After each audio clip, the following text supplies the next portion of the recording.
He's only holding the office, it's not his for life, it's either his for 4 or 8 years maximum, so he's only effectively the sitting tenant in the office. Why would you destroy the relationship with one of the world's biggest powers, if not the biggest power? It doesn't destroy the relationship with the American people. It actually indicates to the American people that he is not acceptable internationally, and that will probably, hopefully, lead them to reject him in the future. I mean, But how come you know better than they who elected him? Well, he hardly... Never mind. The way the games are played, he won. How come you know better than the majority who elected him? Well, the majority of the people of the United States didn't vote for him. The way the colleges work, you know what I'm saying. How come yes, I know. How come you can hold them in such contempt?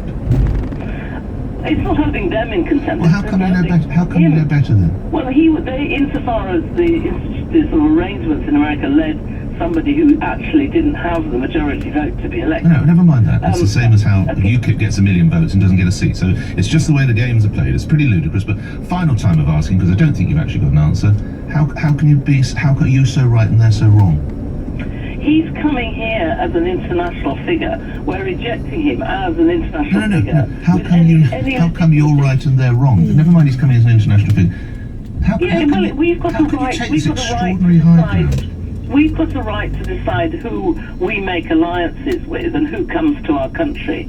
So in a way, it's not me going to the United States and saying, you know, to the people there, you voted for the wrong person. I know better than you. It's saying he's threatening to come to Britain. He's been invited to Britain by Theresa May.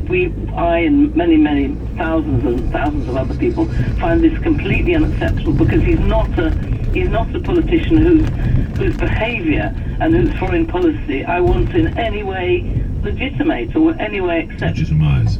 Hilary Wainwright, thank you. You're co-editor of the radical left-wing bi-monthly magazine and website Red Pepper, and you're writing a new politics from the left, which is out in a couple of weeks.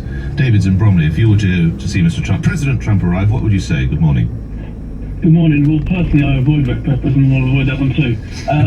Right, so basically, that's a prime example of someone who's listened to the news, and the reason why I like LBC is you guys are balanced, but unfortunately, you go to the BBC, you go to those owned by Murdoch and the others, and it's all biased, and you're not getting a clear picture. Right. What we've got here is a personality who's not the most sort of attractive person. I'm sure that many people would defend Donald Trump as a person, but we're not supporting him as a person. No. We're supporting him as his seat, which is the office of most important seats in the world. Okay, he represents the most powerful country who happens to be our closest ally. We stand shoulder to shoulder. We do a lot of trade. We could do even more to get on. Yep. And I believe that this is a chance to actually reflect the things that he stood up for, which actually line up with a lot of what people are saying. It's true. David, thank you for that. Only finish to get more voices of support, or otherwise, if you would want to take part in the demonstration, do let me know. John's in Hailsham. What would you do, John? Good morning.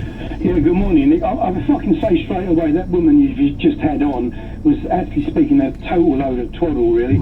I mean, we have to consider that America, under the ruling of Donald Trump, is the only country in the world that actually has come forward with a statement. If this country was to suffer any kind of military threat, they would be there straight away, to do our aid. And we have to consider, surely, Nick, in the 1940s, there was a lot of good young American fellas that came over to England and Europe to try and save us from the threat of that time.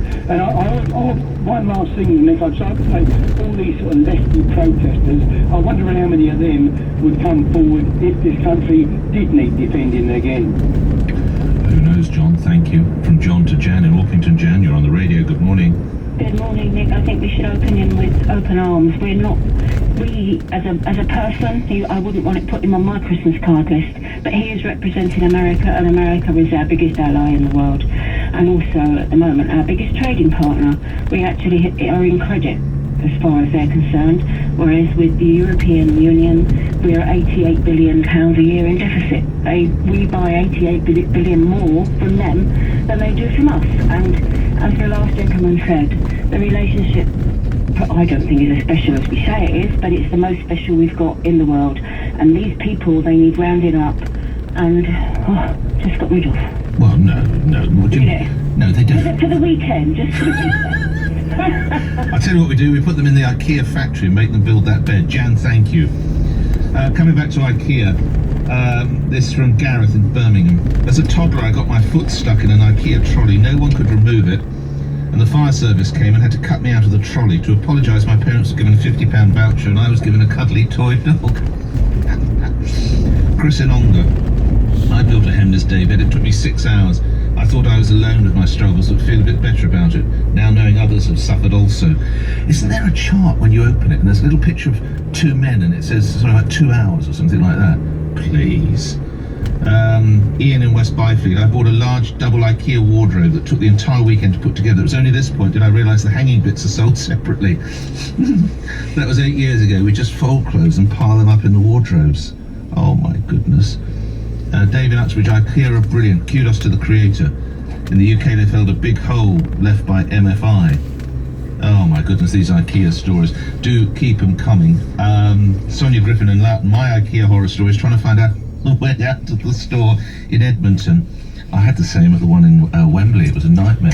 We'll talk more of that. Keith, you're going to give me stories about IKEA and whether you would turn out to the Donald Trump arrival. Oh, this is the one I wanted. Glad I found this. Winnie on the Isle of Dogs. I built a triple IKEA wardrobe. I had to call for my mum, who's 89, to hold onto a rickety chair while I balanced on one leg to heave the top on. After 8 hours, it was complete and heavy, so heavy that I couldn't move it away from the door, so I was trapped until my son came to rescue me. He had to come from Kingston to the Isle of Dogs. Oh dear God. The dramas that man has created. We'll come back to that more on Trump in a moment. 9:45. Let's get to the LBC travel desk to Dave Goff. Thanks, Nick. In Kent, it's very slow on the M20 westbound after an accident earlier on between junction 4 for Leybourne and junction 3 for the M26. All the lanes are now open, but it's still taking half an hour to get through. In Hammersmith, King Street stays closed both ways between Goldhawk Road and Studland Street. That's because of a water main that burst on Friday. It's slow through the city. Gracechurch Street northbound has a lane closed from Monument Station to Fenchurch Street. That's for emergency repairs after a gas leak. And on the rails, there are delays to some South Western Railway services in and out of Waterloo. That's because of a signalling problem. LBC Travel, I'm Dave Goff. Coming up at 10 on LBC, James O'Brien. As reality begins to bite, Theresa May is getting covered in teeth marks, but could it have gone any differently? James O'Brien on LBC. Oh, I got my car a Ford Motorcraft service. It cost just £149 at a participating Ford dealer, and it included a 30-point e-check. Oh, well, at least my Ford will be prepared for winter. Book your Ford Motorcraft service at ford.co.uk. Prices recommended retail price, including parts, labour and VAT. Terms and conditions apply. Attention all pension holders. If you've been advised by a financial professional to move your pension into a SIP, also known as a self-invested personal pension, you could be owed thousands in compensation. Money Redress are the claim specialist you can trust. Text WIN to 80252 right now. From overseas property to storage units, they're the experts who can investigate your claim. And it's no payout, no fee. Take control of your pension today. Text WIN to 80252. No one wants to be in the red, in debt, or facing mortgage arrears. The only red should be what's in your glass, toasting a fresh new start. Thanks to Property Rescue, you can. They could buy your home for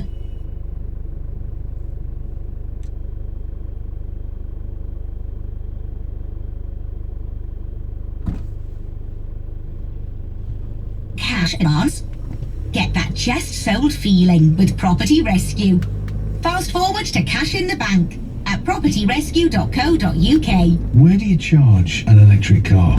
How quickly can I do it? How far can you go on one charge? How much can I save? Can I charge it at home? Do I need a house with a drive? Can you get an electric shock off? If I plug in on mobile phone, will the car's battery run out? Can they go in car washes? Got questions about owning an electric car? Get the answers at goultralow.com. Computers seem alone, but we are not. We are chosen, with capacity to learn for ourselves, manipulating and modernizing.